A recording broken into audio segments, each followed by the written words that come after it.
Welcome to What's Real with Adrien. This is the live stream that I do every Sunday at 3 p.m. Eastern Time.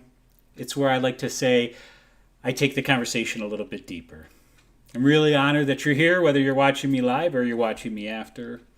I do sincerely consider it an honor that we should share this time together. This week, we are going to be talking about perhaps one of the deepest subjects that I've ever tackled, and it's not like I haven't talked about it before, but we're going to address it front and center. And it actually comes about me following up with the live stream that I did last week, which was I talked about our senses. It was the first perspective in my book, Seeing Beyond, where I discuss how when we believe that we are our senses and we believe in our senses, like if they actually give us a accurate account of reality, we fall into a very limited perspective. And this is one that most of us are walking around with. Matter of fact, that's what the book is all about, right? In this book in particular, I address the first three that we fall victim to, that we all commonly experience, but don't realize how limitedly we're experiencing them. And the first one was our senses. And today, we're going to be talking about separation. The experience of feeling separate, as if I'm in here and everything else, actually, I was going to say you, but everything else is out there. This is the experience or the sense that I'm separate. And what we're going to discover today is that this is the root cause of all that ails us as human beings, actually. You know, the fact that I talked about the senses first was just because this is how it happens. This is the order in which. But the moment that we have this perspective, the moment that we feel separate, is the moment that we start to stray in a very fundamental way away from reality. And from that straying comes a lot of trouble. So that's what we're going to be discussing about today. Before I get into it, I want to ask you to please, if you enjoy the videos, like the video, subscribe to my YouTube channel, click the little bell icon that lets you know when I release new things. If you're watching on Facebook, please like the page, like the video. Leave comments. They're very useful. I enjoy getting them, and they help me grow the whole thing. So from the bottom of my heart, I thank you for that in advance. Here we go. This topic is the actual end result of any spiritual discussion, honestly. Feeling separate, the experience of separate or separation is, as I said, the fundamental shift in the human experience that separates us from reality, from what I like to call our true self. That's a very common Eastern way to discuss it. When we believe that we are only our senses, once we do that enough, once we go about our perceiving the world like that, like, this table is solid, and my senses tell me that, right? But as we discussed last week, we know that it's not nearly as solid as it seems. But the moment I believe that this is solid, and I feel that, it feels as if I'm in here and it's out there. And once I really believe that, many, many things happen. One of the first things that happen is that it starts to take on a vague sense of isolation, right? Like, in other words, where is the bridge that can cross the chasm of I'm in here and this table is out there? This is one of the reasons we start with the first senses, talking about that, because if I believe in them wholeheartedly, there is no bridge. Because I am only my senses, right? But it really becomes troublesome when I fall into this next phase of this, it's kind of like a domino effect, right? I believe my senses, and all of a sudden I feel separate. And when I feel separate, all of a sudden I feel isolated. The next one, which we're going to talk about next week, is once I feel a good taste of this isolation, fear is the next thing to come up. But I'm jumping ahead. When we feel this sort of isolation, something very common happens. It starts to get a sense of it's me against the world. That's one really simple way to put it. Now, depending on your personality type will depend on what you do with that sort of feeling, right? That sort of information, if you want to call it that. Natural conclusion, right? If you're a dominating sort of person, right? If you're that extroverted, like I've always claimed to be, you'll try to dominate reality, right? Because it's us again, it's me against everything else, because everything else is out there and I'm in here. And if I don't take care of me, who's gonna, right? The next way, if you're a totally different type of personality, is you might seek to protect yourself. This is where an introverted person gets introverted, if that makes any sense, right? Meaning that they'll start to pull in, they'll start to restrict, they'll try to keep at bay the outside world because they feel too vulnerable to it, because they feel separate from it. What I hope to show you today is that this feeling of separation, first, of course, I really hope my deepest goal or intention would be to help you see that it's not true. But it would also be to help you see how damaging having this perspective is. You know, the only way you're going to feel depressed is feeling isolated, is feeling alone, is feeling separate. The only way you're going to feel anxious is when you feel separate, when the world seems outside and it's impinging on your inside in a way that you just can't handle, right? Because there's this deep sense of isolation, of separation, right? If you're having trouble seeing eye to eye with somebody, whether it's your partner, a coworker, the person who just pulled out in front of you, right? It comes from believing that they're separate from you. It's an easily understandable thing to believe. I mean, again, there it is, right? What could be more obvious? But as we learned a little bit last week, we can't trust that. This doesn't really give us an accurate description or interpretation of life, because we know that this, including myself, my hand and the table, are 99.9999% empty space. You know, one of the things I just thought about this as I did it, that one of the first places that I can start to maybe break down this is so real, is there's an exchange there.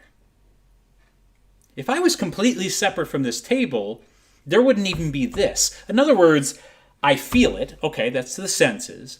But there's actually an exchange. I left some heat there, and it left some coolness on my hand. I think I was warmer than this. I could sense that, right? There was an energetic exchange, right? I moved something and it moved back. We shared something. Now that's in a gross way, right? Because I'm using my hand, I'm pounding on this table, and there's this experience like that, and it's a sensorial experience. But there's something going on beyond that too, right? There's an actual energetic exchange. And the only reason that that's possible is that we're not as separate as we seem.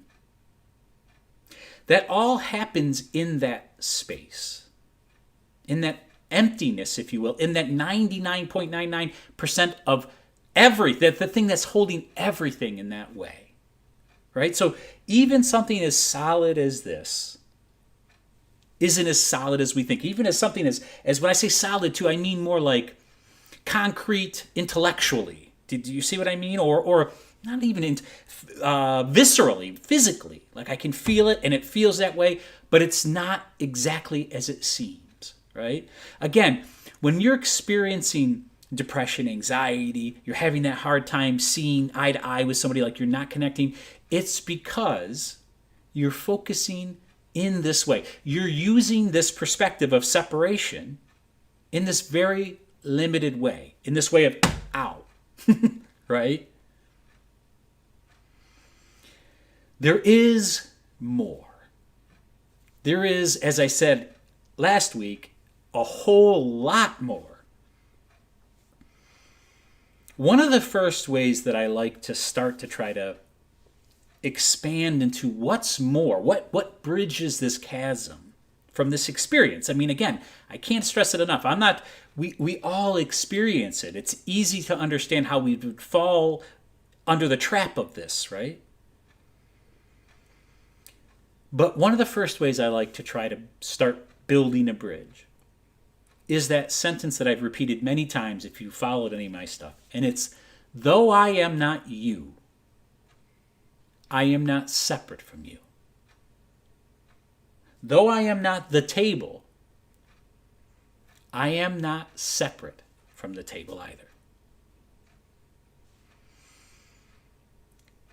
We've just kind of crossed over too into something else that I briefly touched on last week, which was the fact that if we hope to evolve as human beings, my personal belief is that we are going to have to begin the journey beyond either or thinking.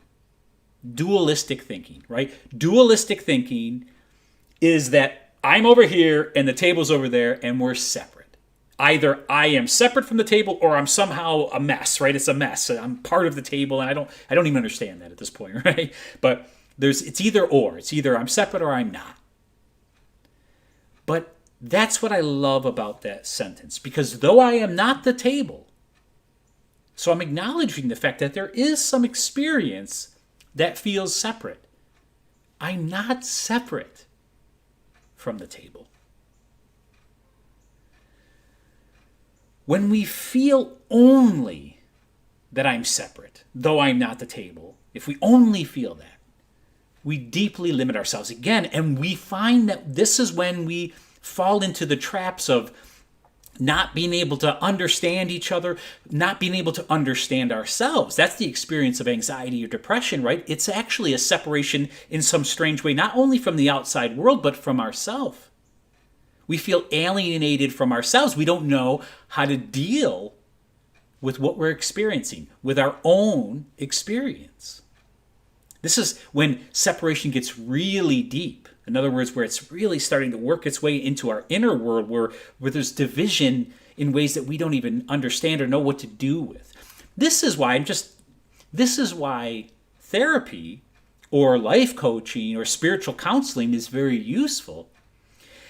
I read a study once that said that it doesn't matter what type of psychology you're following, right? If it's cognitive behavioral therapy or whether it's what religion, any of that stuff actually didn't matter on the success of the person seeking this sort of help. The fundamental thing that they could say would acknowledge or would show that these people were succeeding in their time with their counselor or their therapist was the relationship that they had with that person. That's because when we feel connected, which is what we're talking about, right? When somebody has a genuine, authentic connection with their therapist or their counselor or their spiritual advisor, something magical begins to happen. And that magic is the breaking down of this sense of separation. It eases some of that feeling of isolation. It starts to mend the wound that this perspective of separation started to fester inside of us as anxiety or depression or even, believe it or not, compulsive disorder, all of that sort of thing. Believe it or not, this is why this is so fundamental and why I'm excited to share it today, because this is the root. This is also why it doesn't have to be a therapist or a counselor. Anytime that you've ever felt deeply connected to another human being, you probably didn't notice, but you never felt anxious. You never felt depressed. You never felt any of those sorts of feelings because they're mutually exclusive. When you feel connected, you don't feel these things. It's the breaking down. It's the crossing of that chasm. You just don't recognize it. This also happens when we experience something very beautiful. This is some of the most beneficial parts of beauty at this deep level, especially, right? Meaning when you experience a beautiful sunset or that beautiful moment with your child, right? There's a breaking down of that sense of separation. Now, you're not thinking about that. You're just experiencing it. when you're standing there in front of the lake and the sun's setting just right, or whatever the scenario might have been that you've experienced before, there's this sense of fulfillment. You're not feeling anxious. If you were prior, if you were feeling depressed, just for that moment, it lifted. And that's because through the experience of beauty, you felt connected. Beauty is such a powerful, it's not underrated, I wouldn't say in a way, because we almost overrate, but we only pay attention to the surface of what beauty has to offer, right? Beautiful things are beautiful, so they're nice to look at. There's more. Why? Why are they? Because they're touching into a certain place within us. It's very powerful. It's a place of unity. If you've ever experienced something beautiful, you weren't experiencing it outside of yourself. It was you. You are what's beautiful.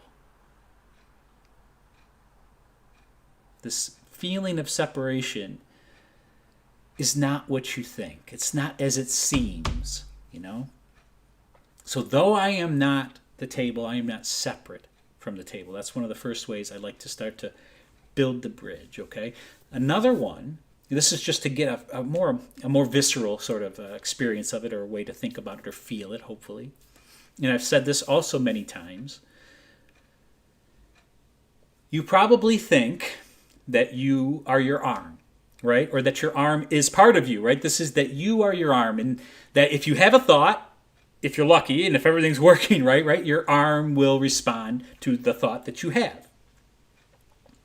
This makes you your arm, right? Or your arm you, I should say.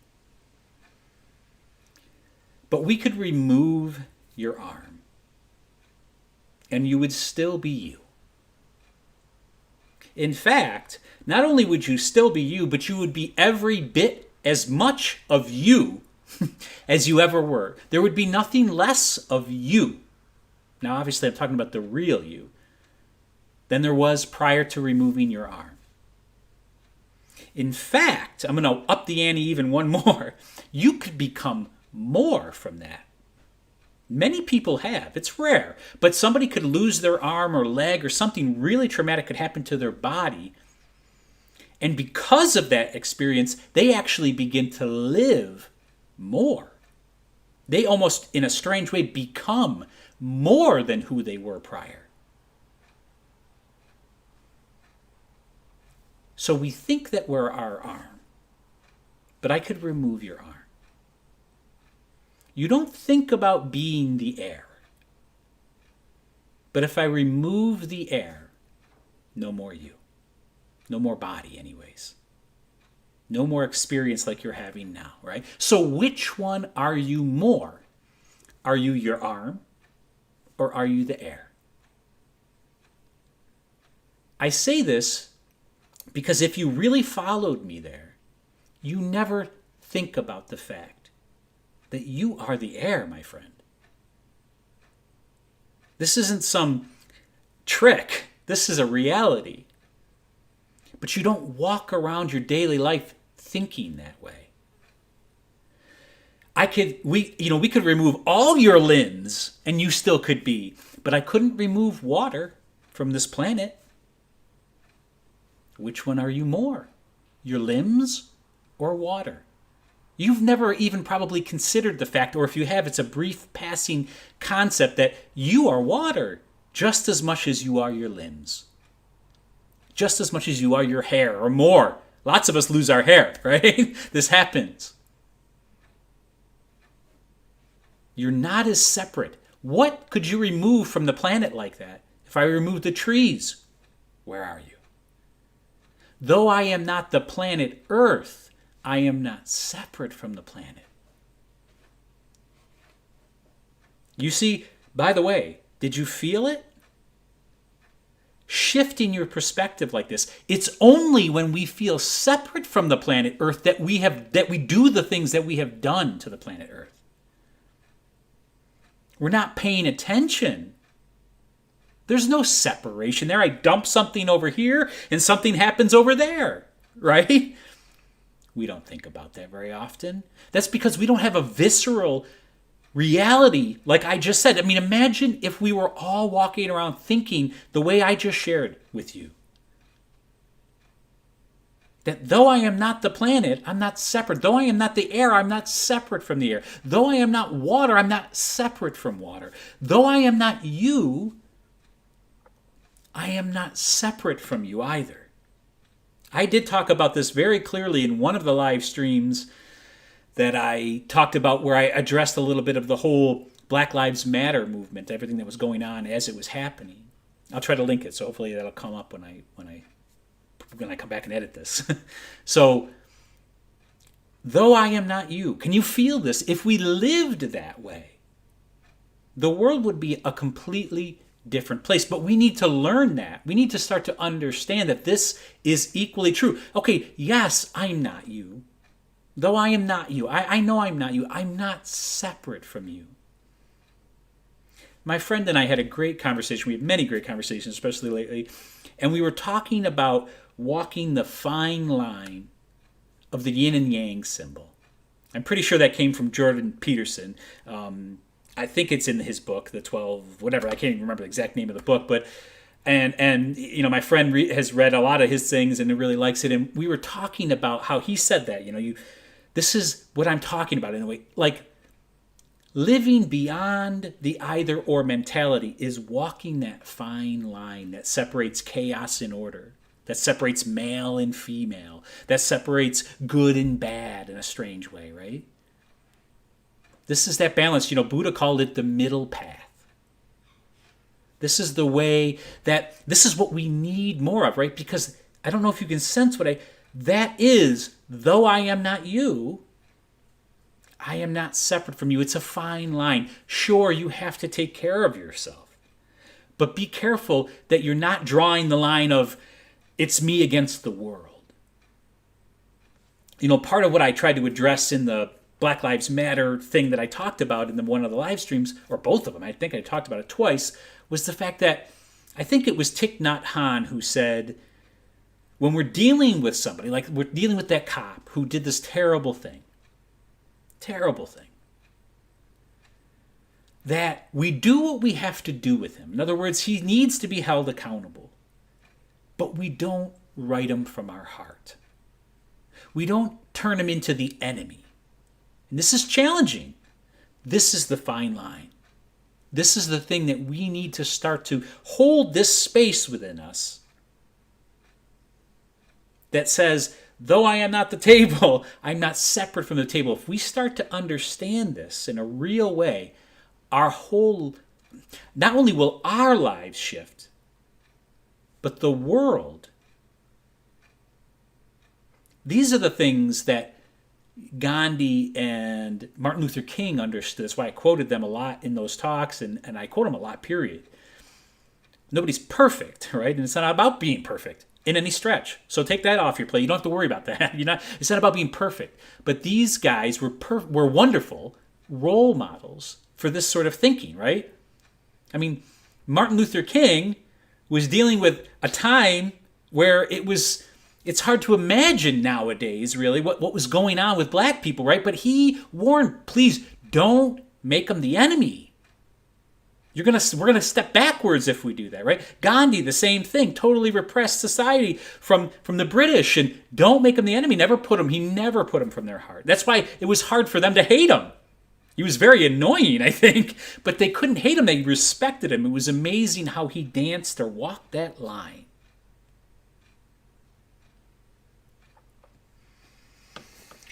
I kind of went off on tangents. I'm not sure I intended to. But I want to return back to these 2 points, because the other thing that I really want from this time that we share is for it not to be theoretical. I don't want it to just be something that you listen to and you say, cool, or that was silly, or I wasted my time, or, I want it to be something that when you, actually right now, as we do it, and as you step away from it, you carry it with you a bit. This reality, because it is a reality. So though I am not you, that's the first one, right? Sensing this fine line. Realizing that you are more connected to everything around you. You know, I talked about the air and the water, but in slightly different ways, but in very much the same way, we're all connected together. One of the ways that, and this is a little heavy, but we'll see if we can't get into this quickly and see if it adds anything to this, right? You think that you're experiencing the outside world. This would have almost belonged in the conversation of last week, but you think that you're experiencing the outside world with your senses. You never experience the outside world. You experience it in your inner world. That's the only experience that you've ever had. Now that may sound separating, but if you go there to this inner world, you'll sense it's not separate. This is the place of spaciousness. And it's the only place that you've ever experienced anything. There is no outside experience. It's all been inner. It's a little heavy, but I'm putting it out there. It does now bring us to some of the things I want to share, how I want to make this real, okay? Before I get into that, I want to encourage you, if you're thinking, if anybody's got any questions or you think you might have a question, please ask, okay? I'm going to talk here for a while, so I'll give you some time to formulate that if you want.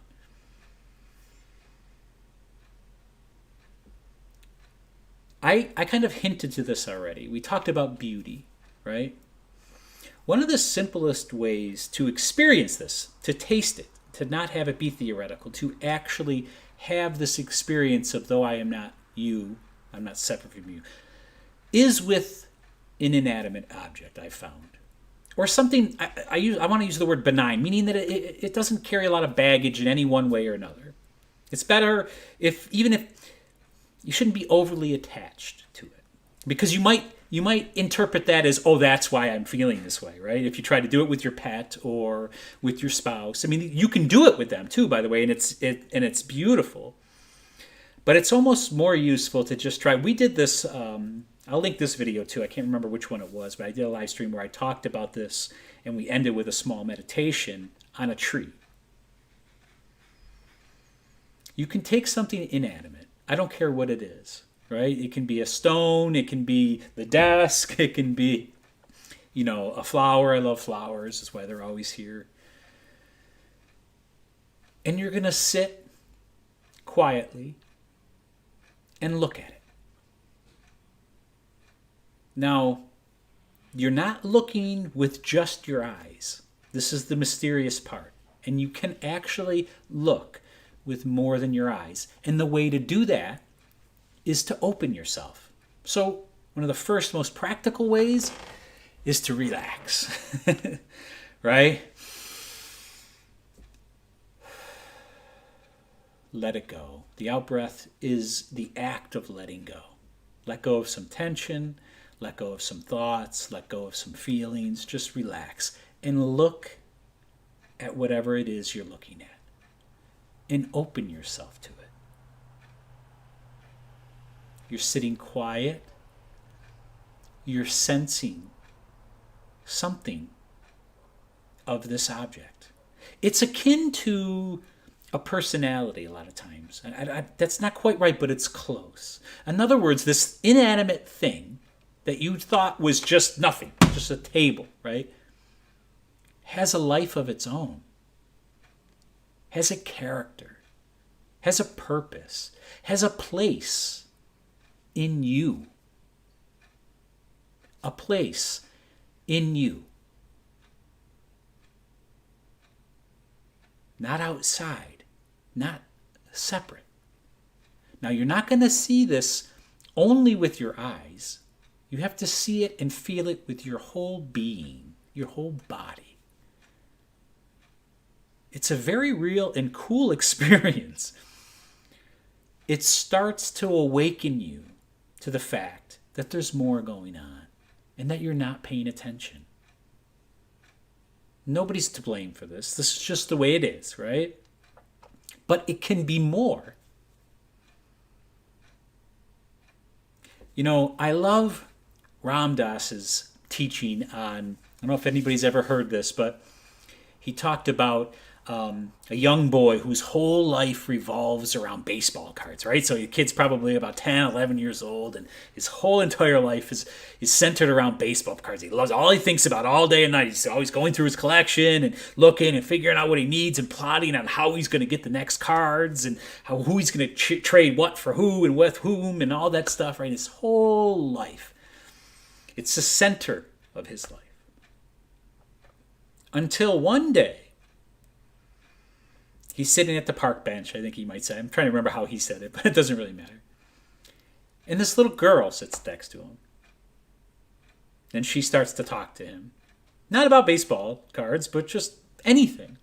I don't know. The swings or something. And something stirs in this little boy.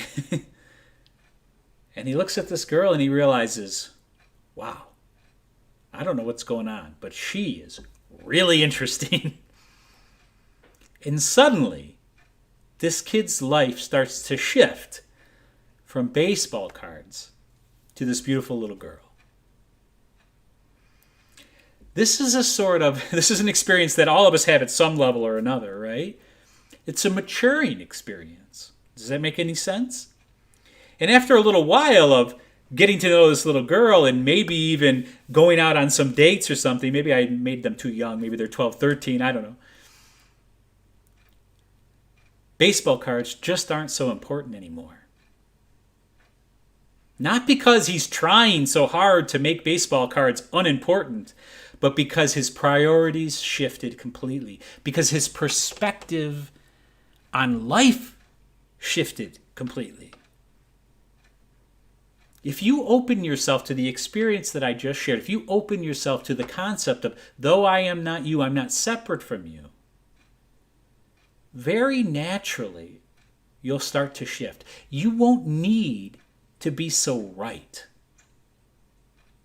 You won't need to protect yourself so much. You know, as I say often too, when we step into that realm, we start to step into our own power. Because we realize we were trying to be right because it made us feel powerful, but it was a poor substitute for power. We were trying to protect ourselves because we felt weak, but we're actually not as weak as we thought.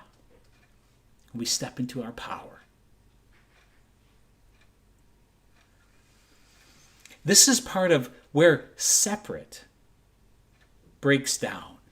This is part of, I talk about the bridge. It's really not a bridge. It's almost as if you could pull the two worlds together. The chasm shrinks because it never existed in the first place. This is why we don't need to build a bridge, My metaphor is probably not quite, accurate. It's almost as if we pulled the two things together. This is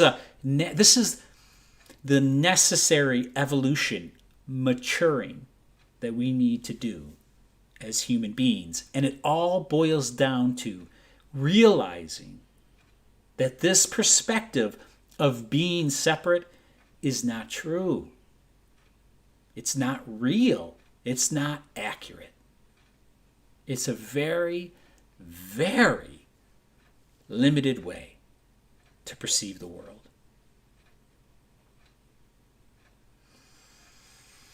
Another way that I want to share with you, like we talked about this sort of meditation you can do with an inanimate object. Again, I said you can do it with your animal and stuff, but sometimes I think it's a little more, do it, play with it, have fun with it, do it however you see fit, okay? I want to restrict it too much. Experience that, taste it. I look forward to you doing that. The next one is similar, but it actually involves another human being, okay? Pick someone you trust. This is important. And if you don't have anyone you trust, find the person you trust the most, okay, that you can feel safest with. It can even be yourself, actually, but I think it's a little more useful if it's another person. You're going to pick a time to be with this person. Now, I don't want you to make this a big ordeal. It's very natural, okay? But you are going to attempt to open yourself in a way that you might not normally or naturally do. And what I'm talking about is vulnerability. Vulnerability is an excellent way to realize that you're not as separate. There's a threshold to vulnerability, meaning that most of us stop at that. Vulnerability tends to not feel that great, right? It has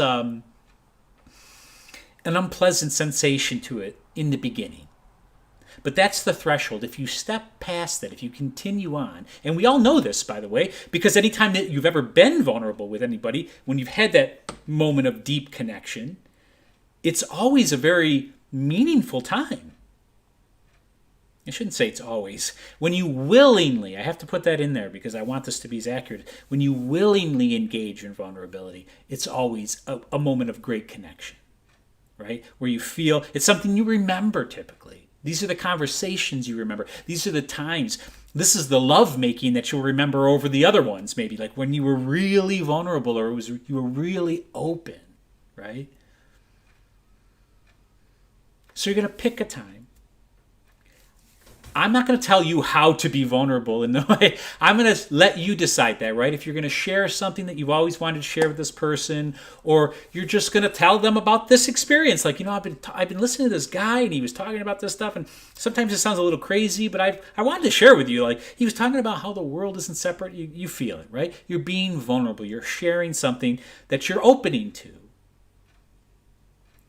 I encourage you to step past that threshold of discomfort, the thing that keeps you from being vulnerable. You do it with somebody you trust because you need to have that assurance, if you will, right? We don't want to get stepped on or squashed the first time we do this. Right? We want to be respected. It takes somebody who's going to respect what you're trying to do. You do this enough, though, then you realize that you have the power to do it. This is part of why vulnerability gets you in touch with your power. Because the more that you make yourself vulnerable and you realize it doesn't crush or kill you, the more you realize, hey, there's something more to me than I realize. There's something more to me than these sensations, these feelings and emotions that keep me away. I can actually step across that threshold. Is there a question? Oh, okay, I'm sorry. I'm getting carried away. There's a question, so we'll take it. Beyond asking the central question, how else can you feel your connection with everything? Besides asking the central question of, I'm not sure I understood that. Beyond asking this central question, how else can you feel your connection with everything? I think it was sent back. Way back, and I was saying something. And I think you may have answered it. That's okay. Well, that's okay. So, I know I probably should pay attention to you. I thought, anyways, sorry, we're not going to get my wife and I can discuss this stuff later. Maybe I did, maybe I didn't. Here's the first thing I would point out to the question. If you noticed, everything I've said about this reality, or I'm going to contradict myself here. Everything I've said about this experience of separation and the bridging of the chasm, or the realizing or looking, expanding this perspective, is actually the acknowledgement that it doesn't exist. So if you want to feel this sense of connection, mostly all you have to do is relax. And I know it sounds so, is let go a little bit, is open, because it's there, because you are the air. You just weren't realizing it. Now, I say that and it can become an intellectual thing. Oh, yes, I'm the air, but you don't need to do that either. Hopefully when I do that little exercise of walking you through how you're not your arm, or which one are you more, your arm or the air, it's to help trigger something. It's not to get overly intellectual about it. It's to all of a sudden just realize this thing you already know. You already know this. It comes back to that thing. I'm pretty sure I shared this already once too. all spirituality isn't about gaining something. I'm not giving you something to add on to your knowledge and wisdom. It's a stripping away of something that you thought you knew. You're not separate. Strip it away. Peel it away. Let it go for a moment, and you'll feel it. Because that's the experience. That's actually what's really going on. You are water as much as you are your arms. This isn't anything you have to do. This is the way that it is. Opening to that. This is also true, by the way, when you have this vulnerable experience I'm encouraging you to try to do. When you talk with somebody, I remember I used to do group discussions when I owned a coffee shop. And we called them the gatherings, and we'd all sit around, and there could be up to 20, 30 people, and we'd be having these deep philosophical, that's what it was all about, deep philosophical connection, or conversations. But what ended up happening often, to the people especially that really got into it, was we would connect. It was become very intimate. I know many people have shared this with me. Like, I remember those. They were such interesting. I felt so connected. It was almost like there was only one of us. That's that we were opening. We were being vulnerable. Everybody was sharing their deepest thoughts and feelings. And all of a sudden, that experience of separation started to break down.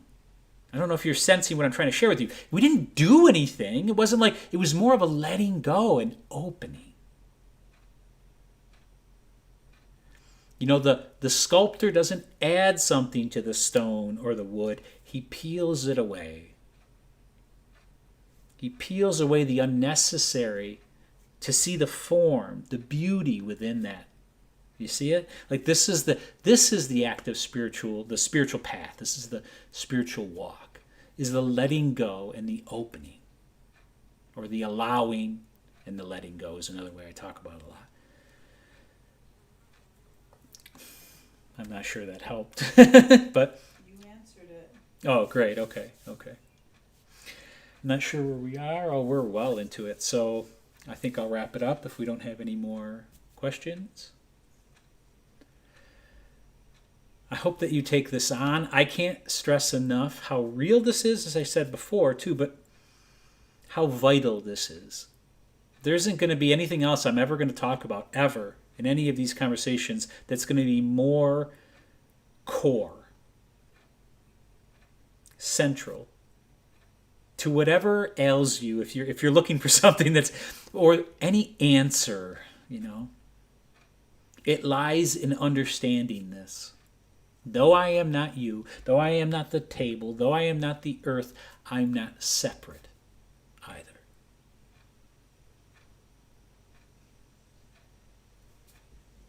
I thank you for your time. It's precious.